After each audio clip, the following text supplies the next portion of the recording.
And working in the legislature for the last several years, I've had the opportunity to work with Trent Van Haften. And unfortunately, he has a very mixed voting record on pro-life issues. And how many here have heard of House Speaker Pat Bauer? Yeah, I imagine not. I'm not a big fan of him either. Every session that comes up, myself, my colleagues, Indiana Right to Life, and others lobby for pro-life legislation, lobby for marriage amendment here in Indiana, lobby for all sorts of good pro-family legislation. He kills it year after year. Trent Van Haften is in leadership with Pat Bauer in the House, chairs a committee in the House. So you have another very interesting contrast between Trent Van Haften and Larry Bouchon, who is the pro-life, pro-family candidate from this area as well. Then you have a bunch of good state House and state Senate races. I see a lot of the state Senate T-shirts over here, and also I believe Ron Bacon is kind of in this area generally, Evansville area, and that race is going to be a big one. He's one that our PAC has endorsed as well, and just a good pro-life candidate as well. So I envy you a little bit. I've said this to some of the other stops, because the area that I'm from, we don't have all the close races that you guys are going to have down here, and you really are blessed by being able to vote in a lot of good races, and so I'm a little jealous of you there. But I think it's a great opportunity for you to hold folks accountable like it talks about up here. You know, abortion is not health care. We need to hold folks accountable for their votes when we vote in November. I think that's quite important. And for me, when I look back at the work that we do at the Indiana Family Institute on pro-life issues, you know, I think of not only the work we do in the legislature, but the information we try to gather out in the community. A couple years ago, I had the opportunity to tour a Planned Parenthood facility, and I assume everyone here understands Planned Parenthood is the largest abortion provider here in Indiana. They get state funding, they get a lot of federal funding of our taxpayer dollars already just for their general operations, and soon, unfortunately, we think they'll probably be getting more federal money. But you know, I had the opportunity to tour one of their clinics in years past, and it's an interesting experience to tour through that facility, see the actual instruments that they use to suck the life out of the children within the woman at those facilities. It's a chilling experience to walk through there and to see what we're actually talking about when we're talking about the abortion issue. We are talking about the killing of an unborn child. I'm a father myself of an unborn child. My first child is due September 2nd, so I'm pretty excited about that. Thank you. So, you know, I told the story at the last stop of, you know, when I had the opportunity to view the ultrasound. The first ultrasound we got was 11 weeks. A lot of abortions happened at that time. Got to see my little son jumping around in the womb and the ultrasound, literally jumping around. I mean, it was pretty obvious that was a human life. Yet you have Planned Parenthood facilities in Indianapolis caught on video.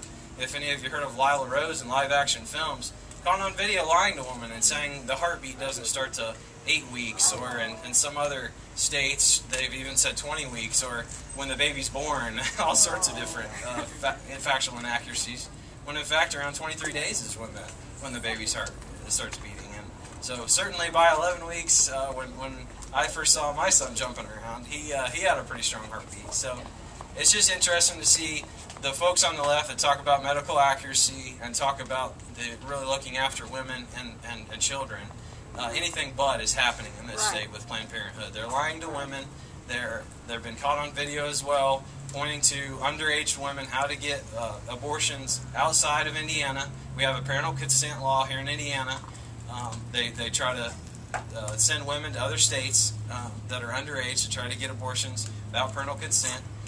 They're not reporting situations of statutory rape in the state of Indiana. If a woman under the age of 14 is pregnant, that's considered statutory rape. In these undercover videos, the lady that was posing as a 13-year-old said she was having sexual relations with a 31-year-old man, and they didn't want to hear about that. They didn't want to have to report that to the authorities. So that's what we talk about when we're talking about the face of abortion in Indiana. Nearly 11,000 abortions happen every year here in Indiana. The only way to really stop that from happening is to elect good elected officials who will change the laws and will make it tougher for abortion, and certainly not fund abortion with our tax dollars. It's amazing we're even having that conversation. So thank you all for being here today. Thank you for supporting the Susan B. Anthony list. This votes have consequences. On the other side is exactly what we need to be talking about. They voted in Congress on the health care bill to fund abortion with our tax dollars. We need to vote in the right way November 2nd to vote pro-life people into office. Thank you very much for your time.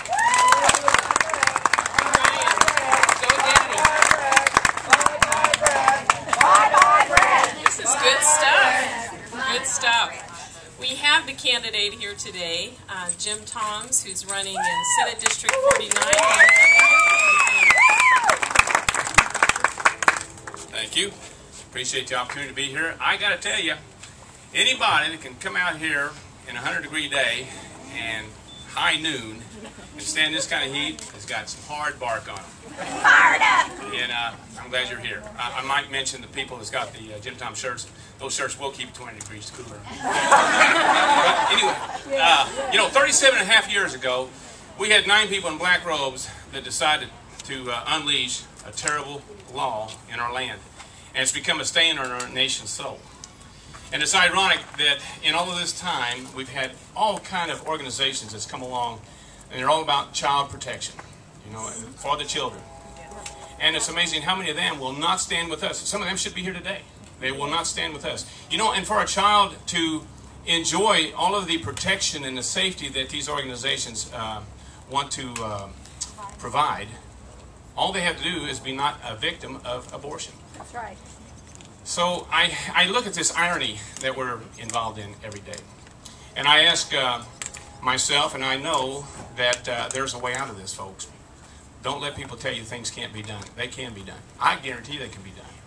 And for us, and all of the people that we can bring on board with this, there's 3 things that we can all do to guarantee success in fighting abortion and ending it here in this state. First is, it's all in our hands, by the way. It's all in our hands. We put our hands together and we pray to God. We ask God, before we ask God to bless America, we ask God to forgive us for what we've allowed to happen. That we can do. That right there will ensure our success.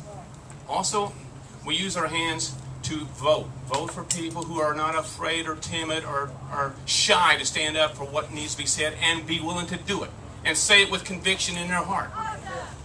Also, we've got to help organizations like your local Right to Life organizations and the state organizations, because they're the ones that work up there tirelessly in the legislatures.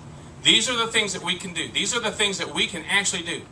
I would love to be part of the program and the process that establishes Indiana as the first state in the country to abolish abortion in this country. It can happen here. Let's let it happen here, okay?